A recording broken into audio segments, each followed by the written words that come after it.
Hello and welcome to Fight News Now Extra. My name is John Pollitt. Coming up today, we're going to be chatting with Robin Black and John Ramdian about a number of topics, including Chad Mendes and Conor McGregor getting into it on television. Cung Le has had his suspension thrown out, and the UFC's Mexican heavyweight champion is out of the main event of their first card in Mexico City. What an FU from the injury gods.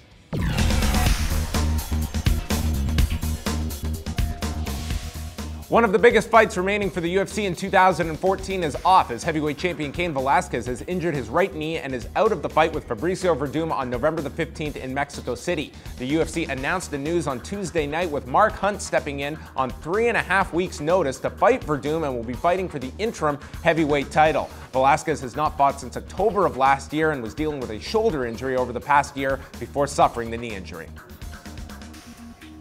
The one-year suspension of Cung Le by the UFC has been rescinded after evidence showed that Le's elevated concentration level of human growth hormone in his system does not constitute evidence that he injected HGH into his system. Le denied usage immediately and was planning to go to an arbitrator to fight the result, but the suspension ended up being thrown out. The blood test was taken after his loss to Michael Bisping by an independent agency which did not use the WADA-accredited testing procedures for HGH nor a WADA-accredited lab to render the results of the test.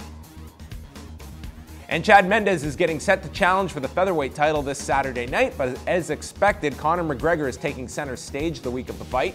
Mendes appeared by satellite on BT Sports Beyond the Octagon program with McGregor in studio and led to this exchange between the two featherweights.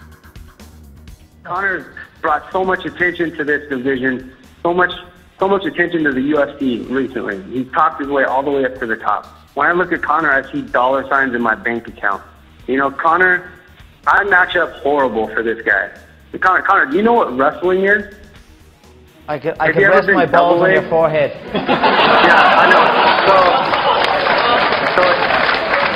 So when I look at this guy, I see dollar signs in my bank account. This is a bad matchup for him. If he ever wants to do this, I'd be down to come to Ireland. I'd sell out an arena with you and let's make that big bucks. Personally, I don't see I wish you all the best. I don't think it's going to be any different from the previous contest. But don't worry, I will take that belt from Jose and I will come back hunting for your little midget head.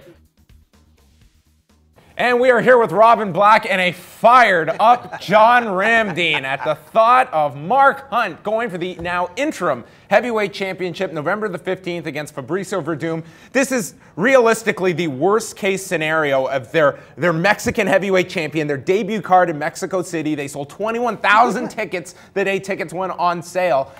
Let's change this up. From the perspective of the ticket-buying audience, how do you think they take to this main event of Mark Hunt, Fabricio Werdum? Well, it all depends, because Fabricio Werdum can now accept the role of being Spanish. He speaks Spanish as a second language, so if does all the commentary. That's right. So if he can come out and appeal to the Mexican crowd, he can be the fan favorite here. And yes, whatever. Everybody loves watching Mark Hunt fight because he comes out to try to knock your head off. But I think that it's Fabricio Werdum's job to really create interest and ensure that the crowd that comes to the venue are thrilled with the matchup. Yeah, that's very true, but it's a weird one, man. Cain Velasquez is the guy. He's the heavyweight champion of the world, and he's of Mexican descent. I mean, there's just no replacing that. So you bring in another guy who is a heavy hitter. He's an action fighter. He's easy to understand as an athlete. He's interesting looking, and he's got a lot of personality, and that's sort of your best case scenario. And, you know, we were talking about it. Like, what is an interim title? It's a number one contendership. Yeah. That's with a cool belt. Here's a key to get to open the door for a title shot next year. And at the end, that extra moment of the promoter wrapping the belt around is an extra thing for the crowd to go crazy. It's also Werdum was training for 5 rounds. I mean, he was preparing for 5 rounds, and they want to do a 5-round fight. Mark Hunt was training for 5 beers.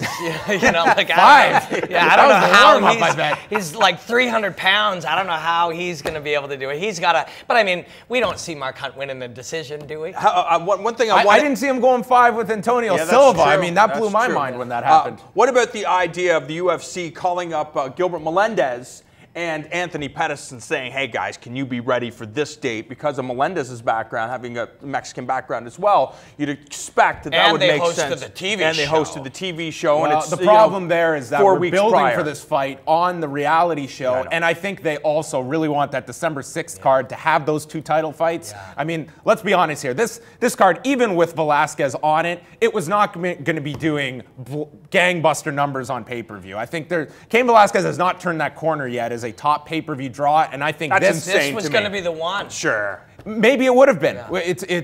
It's hard to say. They also had a reality series building this one up. This is like the curse of the tough coaches. This is by far not the first time. The writing's on the wall, man. You know who benefits from this as much as Mark Hunt?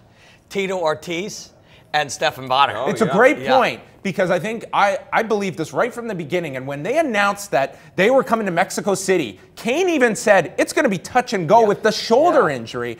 And it brings into question the idea that Cain Velasquez, as you look at, some might say the best heavyweight of all time, maybe not for others, but his health at this point is definitely a source of contention at this point. This guy missed 2 years combined between both shoulders getting banged up, now the knee. Hey, you want to dig even a little bit deeper? Sure. AKA is friends with Scott Coker. Yeah, There's a little bit of conversation. Somebody's talking to Scott Coker, and he's going, we want to book this thing. It's on the same date. How's Cain doing? Oh, man, the shoulder's tight. I think he'll make it, but he's really working hard at it. But, man, the dude's still favoring it. He's like, calculated risk. What's the chances he blows out it?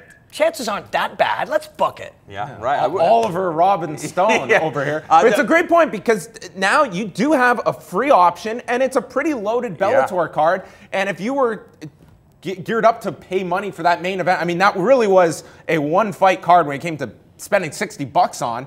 You've got the free alternative. Bellator totally benefits from this. Yeah, I agree, and I think you know exactly what you were talking about. The fact is, you couldn't count on Cain Velasquez being 100% ready for this fight. When we were in California, we talked about the fact that he said that just a grind of wrestling. You know, if you're a wrestler in this game, injuries are going to come because you're just used to it. You're trying to reel back your training, but it's in your nature. Yeah, and you're fighting to defend your heavyweight title in Mexico. You're just going to push through. And Daniel Cormier's your training partner. Yeah.